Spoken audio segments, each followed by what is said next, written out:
بھائی اللہ پر توکل کر لو، ایسے ایسے معجزے ہوتے ہیں، ایسے ایسے کرامات ہوتی ہے. آپ نے سنا ہوگا بڑے بڑے بزرگ اللہ والے، یار یہ کرامات دیکھی ہم نے. بھائی کیا ہوتا ہے، یہ کیا ہے مجھے بتائیں. اللہ پر یقین، انہیں پتہ ہوتا میں اللہ رب العزت سے دعا مانگوں گا، اللہ پاک سے دعا کروں گا، اور انشاءاللہ اللہ نے چاہا تو میرا یہ کام اللہ پاک کروا دیں گے. کس سے مانگ رہے؟ اللہ پاک سے. کس کی مدد طلب کر رہے ہیں؟ اللہ پاک کی مدد طلب. کس پر یقین کر رہے ہیں؟ اللہ پر. تو ان کے کام کیسے بن جاتے ہیں؟ وجہ یہی ہے، زبان پاک ہوتی ہے، تکلیف کسی کو نہیں دیتے. وہ بڑے یعنی کہ اللہ والے لوگ ہوتے ہیں، تکلیف نہیں دیں گے، زبان سے کسی کو برا بھلا نہیں کہیں گے. اگر انہیں کوئی تکلیف پہنچا بھی دیتا ہے تو تب بھی اس کے لیے دعا کرتے ہیں. آج بندہ اللہ پر توکل کر ہی نہیں رہا، اللہ پہ اپنے معاملات چھوڑ ہی نہیں رہا. جب ہم اپنے معاملات اللہ کے سپرد نہیں کریں گے، جب ہم اپنے معاملات اللہ پہ نہیں چھوڑیں گے، تو آپ یہ بتائیے کہ کیسے پریشانیوں سے نکل سکتے ہیں ہم، کیسے مشکلات سے باہر نکلیں گے. ذرا سی مشکل پریشانی آ جائے تو ہم گھبرا جاتے ہیں. وہ بھائی پریشانی ہو تب بھی اللہ کو پکارنا ہے، اور پریشانی نہ ہو، خوشحالی ہو، تب بھی اللہ کو پکارنا ہے.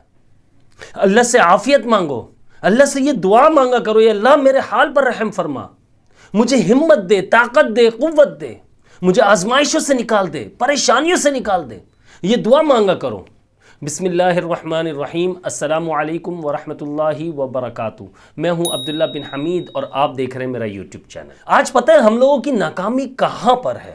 ہماری ناکامی وہاں سے شروع ہو جاتی ہے جب ہم اللہ رب العزت پر بھروسہ نہیں کرتے، ہم کامل یقین نہیں رکھتے، اللہ پر توکل نہیں کرتے.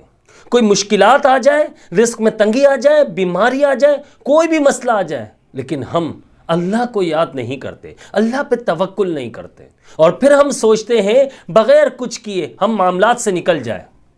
یہ یاد رکھنا، اللہ تعالیٰ کو جو یاد نہیں کرتا، جو اللہ پر توکل نہیں کرتا، اور اس پر کوئی آزمائش آ جاتی ہے، وہ پھر بھی اللہ کو یاد نہیں کرتا، استغفار نہیں کرتا، اللہ سے مدد طلب نہیں کرتا، تو اس کی آزمائشیں بڑھا دی جاتی ہیں، مشکلات بڑھا دی جاتی ہیں. آپ یہ سوچ رہے ہو کہ میں جو چاہوں، میں جیسا چاہوں وہ ہو جائے، تو ایسا پاسبل نہیں ہے. ہوگا وہی جو اللہ تعالیٰ چاہے گا. اب جب آپ اللہ رب العزت کو راضی کر لو گے تو آپ خود بخود پریشانیوں سے باہر نکل آؤ گے. جب اللہ رب العزت کو آپ یاد کرو گے، اللہ رب العزت کو سجدہ کرو گے، نماز پڑھو گے، آپ استغفار کرو گے، اللہ کی عبادت کرو گے، تو مشکلات، پریشانیاں بہت چھوٹے ٹائم کے لیے آتی ہیں، بہت کم ٹائم کے لیے آتی ہیں، اور وہ فوراً سے چلی جاتی ہے، اور مشکلات آسانیوں میں بدل جاتی ہے. جیسے کہ فَإِنَّ مَعَ الْعُسْرِ يُسْرًا، إِنَّ مَعَ الْعُسْرِ يُسْرًا. بے شک ہر مشکل کے ساتھ آسانی، یعنی ہر مشکل کے ساتھ ساتھ آسانی رکھے گا. یہ ایسا نہیں ہے کہ پوری زندگی آپ کی مشکلات میں ہی کٹ جائے گی یا بیماریوں میں ہی کٹ جائیں گے. اب بہت سے لوگ ایسے ہیں جو بہت سے مریض ایسے ہیں جو بیماریوں میں جھگڑے میں، لیکن وہ اللہ رب العزت کو یاد نہیں کر رہے. اب وہ خواہ جسمانی بیماری ہے، روحانی بیماری ہے، ان کی سوچ یہ ہے کہ صرف مجھے ڈاکٹر ہی شفا دے دے گا، اور جو روحانی بیماریوں میں جھگڑے ہوئے وہ سوچتے کہ یہ عامل ہی ہمیں بیماریوں سے نکال دے گا. تو آپ یہ بتائیے اس میں توکل کہاں پر ہے؟ اللہ پر جو توکل کرنا ہے، اللہ پر جو بھروسہ کرنا ہے، وہ کہاں پر ہے؟ مجھے یہ بتائیے.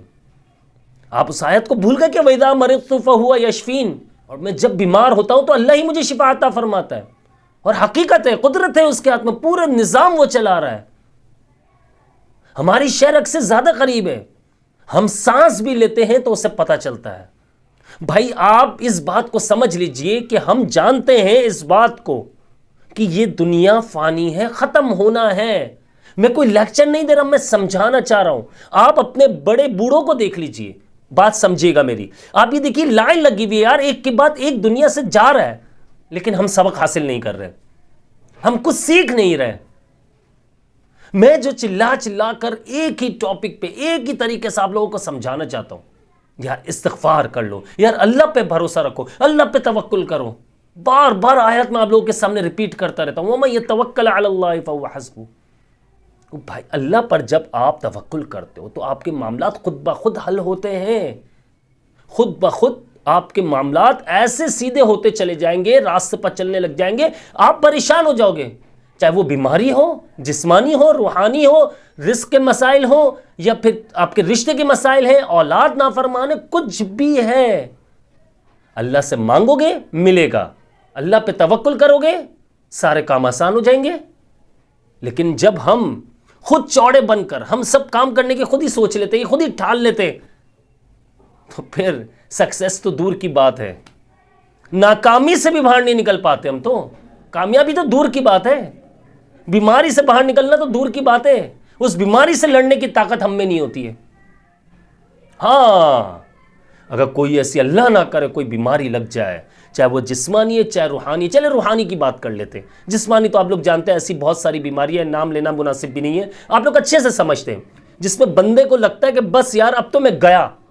اسی طرح روحانی جادو ہو گیا یا ایسے کچھ معاملات ہوتے ہیں، جب آپ یہ دیکھ لیجئے ایسے مریض جو پینک اٹیک ہوتے ہیں جن کو، آپ یہ دیکھ لیجئے ان کے ساتھ ہوتا کیا ہے، پینک اٹیک میں ہوتا کیا، ہارٹ اٹیک تو نہیں ہوتا، لیکن اس مریض کو ایسا لگتا ہے کہ بس اب میری سانسیں رک گئی، گھبراہٹ، سانس پھولنا، ہارٹ بیٹ تیز ہونا، بس اسے لگتا ہے ابھی اٹیک آئے گا اور میں ختم، فنش۔ اس وقت اللہ یاد آ جاتا ہے ہمیں، اور جب ہم ذرا سے خوشحالی آ جائے اللہ یاد ہی نہیں کرتے، اللہ کو نماز ہی نہیں پڑھتے، سجدہ ہی نہیں کرتے، جمعے کی نماز لوگ نہیں پڑھتے، مجھے تو حیرت ہوتی ہے اس بات پر، جمعے کی نماز بھی نہیں پڑھتے، اور آپ چاہتے ہو کہ میرے سارے معاملات حل ہو جائیں، مشکلات سے نکل آؤں، بیماریوں سے نکل آؤں، اور جو میری پریشانیاں ان سے باہر نکل آؤں، تو ایسا پاسبل نہیں ہے۔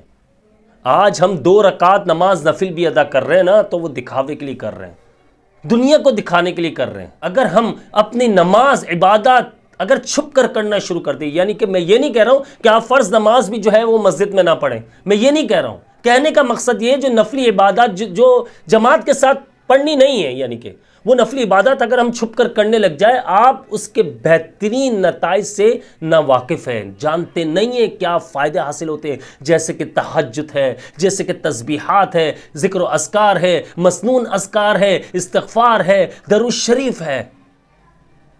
ہم لوگ اس سے واقف ہی نہیں ہیں کہ کیا بینیفٹس حاصل ہو سکتے ہیں۔ بھائی اللہ پر توکل کر لو، ایسے ایسے معجزے ہوتے ہیں، ایسے ایسے کرامات ہوتی ہیں، آپ نے سنا ہوگا بڑے بڑے بزرگ اللہ والے، یار یہ کرامات دیکھی ہم نے، بھائی کیا ہوتا ہے، یہ کیا ہے مجھے بتائیں؟ اللہ پر یقین، انہیں پتہ ہوتا میں اللہ رب العزت سے دعا مانگوں گا، اللہ پاک سے دعا کروں گا، اور انشاءاللہ اللہ نے چاہا تو میرا یہ کام اللہ پاک کروا دیں گے۔ کس سے مانگ رہے ہیں؟ اللہ پاک سے۔ کس کی مدد طلب کر رہے ہیں؟ اللہ پاک کی مدد طلب۔